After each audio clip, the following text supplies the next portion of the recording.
The ATRIOC ICEBERG 2.0. I might not even know these, bro.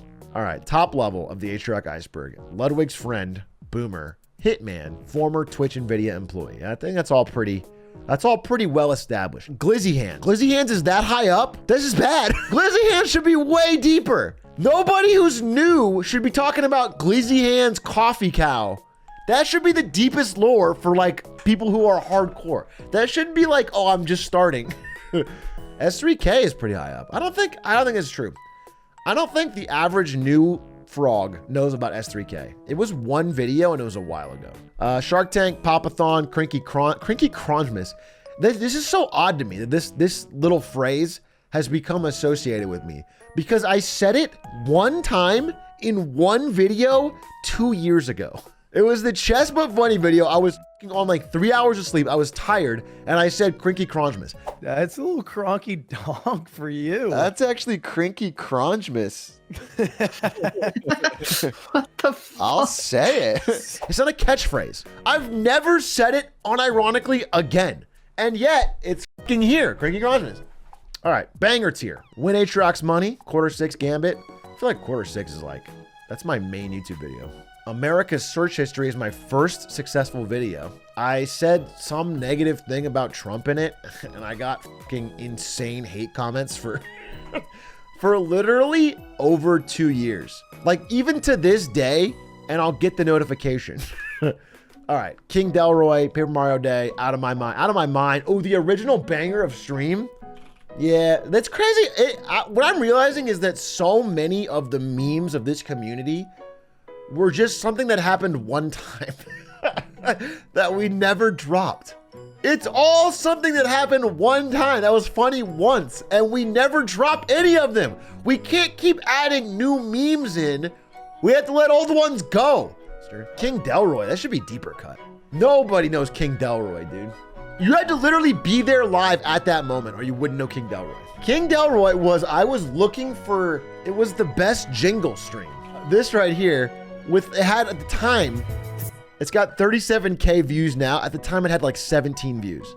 Welcome to AUTOCONE. Welcome to AUTOCONE. So I bopped to this song. I'm like, this is super fucking fun. This is awesome. And then everybody started commenting on this video from my stream. And so he reached out to me on Instagram and he's like, hey, thanks for spotlighting my stream or my YouTube video. And we ended up talking, and then I brought him on to stream, and he literally stopped and prayed for all of chat.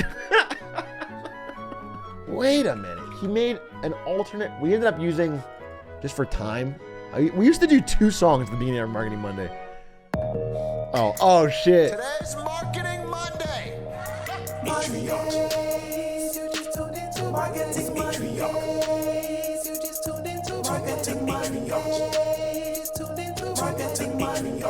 It actually goes so fucking hard. I forgot how hard that went.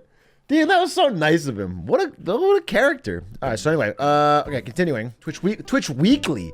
There is none of you. This should be the bottom tier.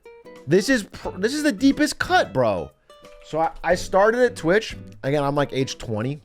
I started working at Twitch, and I don't want to just do what I've been assigned to do. So I proposed, I was like, hey, we're Twitch, right? We like streamed our own show. And so we created a show called Twitch Weekly from the Twitch office. Look at young ATRIOC, bro. 7 years ago. Oh, there's me in my fucking classic R2. Look at this. Look at this guy with his R2-D2 shirt. This was, okay, I remember this. I'm sorry. So before we launched the show and did it live, we had to pre-record one episode. This is one recorded from DJ Wait's home that I edited. And I am not an editor. But then, and I remember this distinctly. I remember this very clearly. We were at like an all hands meeting and we played this very proudly. You know, this is the whole company. And everyone's like, oh, seems cool. You know, good idea.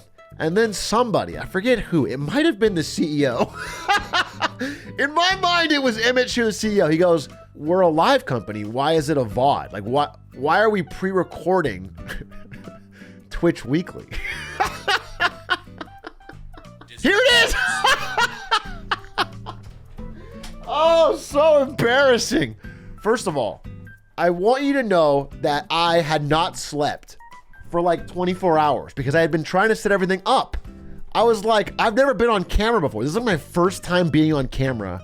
And so I was like, I better dress nice. So everyone else is dressed fucking normally, like they were at the office. And I put on this weird fucking blue button-up shirt. It's the most embarrassing. Why? I've never worn that shirt before or since. It makes me cringe my fucking pants off. And I do terribly. I want you to know that it's a credit to DJ Wheat, who I think is one of the greatest fucking people I've ever met in my entire life. He's an absolute legend. He's an icon. I'm also nervous because I'm next to one of my heroes. It is to his credit that he didn't just kick me off the show right there. Because if he had said, hey, I love the show, I think it's gonna work, he could have said it any way he wanted to, and I'm like, of course. You know, I never thought that I could actually be on the show with him. And he didn't. He like gave me more chances and gave me tips on how to improve. And I literally credit the 4 fucking years I got to spend on Twitch Weekly. 4 years of doing a broadcast show helped me a ton now. Like when I started streaming at NVIDIA. That being said, he should have told me not to dress like this. Once we launched it, we sort of saw a bump. You know, it was right around the release of Starcraft 2. Holy fuck, that is so fucking embarrassing. I'm gonna cry. I'm crying. I'm tearing up, dude. What was I doing there? This is not on the iceberg, but I think it's more interesting. Is that for Twitch Weekly, I did a series called Twitch History, where I explained where emotes came from. Also, this is funny because, so this tweet from the Twitch account says, where did Not Like This come from? For Twitch History, ATRIOC sat down with Ben SW. The thing is, normal policy would say not to tag an employee, but I wrote this tweet. I wrote this tweet, so I put my own fucking name in and I tagged it to try and get some followers, bro. I'm trying to fucking... This tweet subject is a relatively recent addition to the emote list, but it's already become an iconic part of Twitch chats everywhere. Not like this.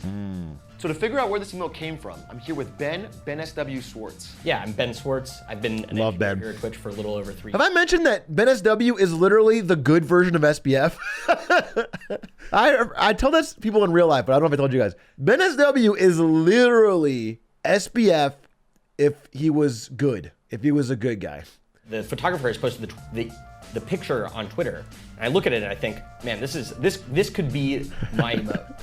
Put it into Photoshop, crop it, make it look okay, and then I released it the first day of group stages at the International in 2015. So yeah, you're hearing this story, but Ben just made the image and uploaded it himself. He made his own global emote. Is that in the iceberg? Twitch Cop, oh it is. Okay, so at the time, Twitch employees could make their own emotes. And my emote was going to be, and it was gonna be a global called Twitch Cop. It was just gonna be Twitch Cop, and you would get my face in a purple cop hat that had a Kappa badge on it kind of thing. And I would have been the face of police on Twitch. It would have been the worst fucking thing of all time. The only reason that it didn't get approved, or like I was ready to put it in and it was ready to go, but someone on the art team had a problem with the glitch logo on my hat. Like it was a Twitch logo cop hat. Anyway, Twitch Cop. Twitch Cop didn't get made. I didn't get a gold emote. That was Chase though. Chase is the goat. So this is the first one on this list that I don't know. What is shin splints? This one should be deeper because I don't fucking know it. What is shin splints? Get these if you have shin splints. This is a who dat thing? Yo, ATRIOC viewers, if you guys have shin splints, get these. What? What? This is not a classic ATRIOC moment. This was a random who dat video. There's no, what the hell? The shin splint story was so funny. I can't even upload it to YouTube. Shrek. I don't think there's more to that story. I got shin splints. I had to wrap my shins, you know? What? The fuck? That is how do you remember that, dude? How the fuck in God's name do you remember that? That's shin splints? Is that one time I said I was running track? Bro, that blows my mind. Twitch Cop, ATRIOC SMP, that's where some of our staff come from. Fizz Guide, Pride and Joy. Spent fucking a gazillion years making the ultimate guide to Fizz back when I was really good at League of Legends. Pokemon Red Scam was a kid on my bus in like first grade traded me a copy of Pokemon Red for my holographic Nidoking. And I thought it was the biggest deal ever, but it had no battery in it, so you couldn't save. So I would go home every day from school and play the first 4 hours until my batteries died. Esports with My Conduct was a podcast with me and Stans. It was a podcast with me and Stans about the esports industry with this fucking banger thumbnail of me in a referee outfit blowing the whistle. It was truly ahead of its time. It had a lot of segments like the esports stock market, which was basically wins and fails. And then it also had Chinese number, which was borderline offensive. It was borderline offensive because it was all about how all of the esports numbers coming out of China were made up. And it would be like, time for our section on Chinese numbers. Gong. Which was not, it was borderline. I'll put it on the borderline. So that's that. That's a pretty, we did that for, I mean, we stopped that a long time ago. We did not do that esports for that long. I don't know what Auburn is either. Is that because I said the word Auburn 8 years ago randomly and in fucking leaked audio from a fucking surveillance cam? Shardbound is the game, a tactics game that I was the best in the world at. I won some tournaments. Yeah, it was a card game I just grinded the absolute ever-loving shit out of and got the best at, and eventually got invited to meet the devs and went to the studio where they made it in like San Mateo. It was this tiny little studio, and I go in and they have all the art on the walls and they're showing me around, and the guy goes, "Hey, we love your enthusiasm, but you're actually driving away all the new players because every time somebody signs up, you're always queuing, so they're always playing you." And they legitimately told me that I was killing their indie game because I was grinding it so hard. I was literally in queue 24/7. Star Wars Path of the Jedi was a game that I made when I was 13 years old that we played maybe once. And then the Obama impression is that I'll say, let me be clear. ATRIOC fried chicken.xyz, I'm not sure that I know. ATRIOC SMP season 2 just has never happened. Yeah, those are all. I think the pipe would be on here though, because the pipe was the first annoying fucking meme from chat. I was playing the game Last of Us, and at one point, I drop the pipe item and it sticks to my character's leg. For whatever reason, like it just sticks to the leg. And so I'm walking around and there's like a pipe stuck to my leg. And then everyone kept saying, they just kept saying pipe, Lamau or something, pipe. I was like, okay, that's funny. And then what happened was I stopped the game, and the next day I started playing it again, and they kept saying pipe. There was no more pipe on the screen. And that's when I first realized that streaming is dealing with absolute fucking brain dead chatters. For somehow that meme survived, even though I had no viewers, somehow that meme survived for a very long time. All right, that's the iceberg. That was crazy. This is lunacy.